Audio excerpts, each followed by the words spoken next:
அண்மை செய்தியை பார்க்கின்றோம். பரந்தூர் பசுமை விமான நிலையம் அமைக்க எதிர்ப்பு தெரிவித்து ஏகனாபுரம் உள்ளிட்ட 13 கிராம மக்கள் போராட்டத்தில் ஈடுபட்டு வரக்கூடிய சூழ்நிலையில் நேற்று தவேக தலைவர் விஜய் அங்கு சென்று வந்திருந்த நிலையில் தமிழக அரசு தற்போது இதற்கு ஒரு விளக்கம் அளித்திருக்கிறது. கடந்த 10 ஆண்டுகளாகவே இந்த திட்டம் அமைவதற்கான நடவடிக்கைகள் ஆராயப்பட்டு வருகின்றன என்பது உள்ளிட்ட தகவல்களை தற்போது தமிழக அரசு வெளியிட்டிருக்கிறது.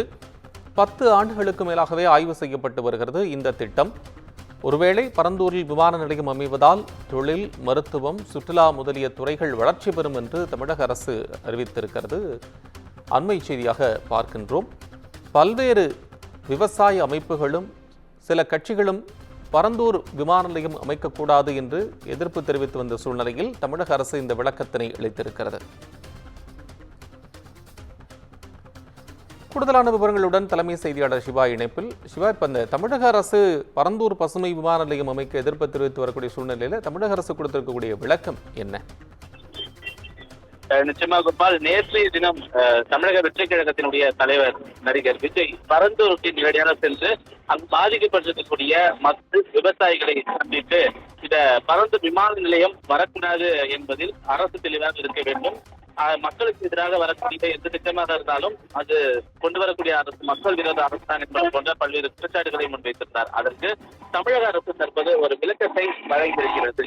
குறிப்பாக பரந்தூர் விமான நிலையம் அமைக்கப்பட்ட திட்டம் 10 ஆண்டுகளுக்கும் மேலாகவே ஆய்வு செய்யப்பட்டு உருவாக்கப்பட்டிருக்கிறது என்றும், இந்த பரந்தூரில் சென்னை 2வது விமான நிலையம் அமைவதால் தொழில், மருத்துவம், சுற்றுலா முதலிய துறைகள் மிகப்பெரிய அளவில் வளர்ச்சி பெறும் என்றும், இதுல குறிப்பாக மக்கள் பாதிக்கப்படாமல் தமிழ்நாடு அரசு உரிய நடவடிக்கை எடுக்கும் என்பதையும் தமிழ்நாடு அரசு தெரிவிக்கக்கூடிய இந்த விளக்கத்தில் குறிப்பிட்டிருக்கிறது. குறிப்பாக இந்த பரந்தூரில் இருக்கக்கூடிய திட்டத்தலம் வரவிருக்கக்கூடிய சென்னை பெங்களூர் விரைவு சாலைக்கு அருகில் இருப்பது. இது இருக்கப்பட்டிருக்கக்கூடிய எல்லா விவரங்களும் குறிப்பாக சாலை மற்றும் ரயில் இணைப்பை தவிர தேவையான இடங்களுக்கு எளிதாகவும் குறைந்த செலவிலும் சென்றடையக்கூடிய வகையில ஒரு இடமாக அமைந்திருக்கிறது என்றும், பன்னூரில் 1546 குடும்பங்கள் வசிக்கின்ற நிலையில பரந்தூரில் அமைந்திருக்கக்கூடிய 500 குடும்பங்கள் குறைவாக இருப்பதால் இந்த பரந்தூர் பகுதி தேர்வு செய்யப்பட்டிருப்பதாகவும் தமிழக அரசு கொடுத்திருக்கக்கூடிய இந்த விளக்கத்தில் தெரிவித்திருக்கிறது.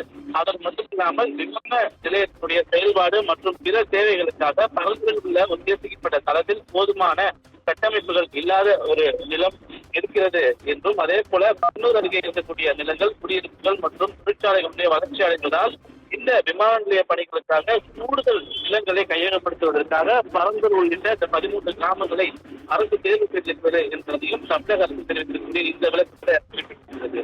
சென்னை விமான நிலையத்தை பயன்படுத்தக்கூடிய எண்ணிக்கை குறைவாக இருக்கக்கூடிய நிலையில அது எண்ணிக்கை அதிகரிக்க வேண்டும் என்பதற்காகவே இந்த விமான நிலையம் புதியதாக அமைப்பதற்கான திட்டம் வகுக்கப்பட்டிருக்கிறது என்றும், இது 2000ஆம் ஆண்டிலேயே தகவல் தொழில்நுட்ப பூங்கா போன்றவை எதிர்கால நோக்குடன் அமைக்கப்படுவதற்காக இந்த திட்டம் கொண்டு வரப்பட்டிருக்கிறது என்பதையும் தமிழக அரசு கொடுத்திருக்கக்கூடிய இந்த விளக்கத்தில் குறிப்பிட்டிருக்கிறது. பரந்தூர் பகுதியினுடைய நீர்நிலைகளுக்கு எந்த அளவிற்கும் பாதிப்பு ஏற்படாத வகையிலும், அதே போன்ற பொதுமக்களுக்கு எந்த வகையிலும் பாதிப்பு ஏற்படாத வகையிலும் இந்த திட்டம் செயல்படுத்தப்படும் என்றும் தமிழ்நாடு அரசு கொடுக்கக்கூடிய இந்த விளக்கத்தில் குறிப்பிடப்பட்டிருக்கிறது. கோபால்,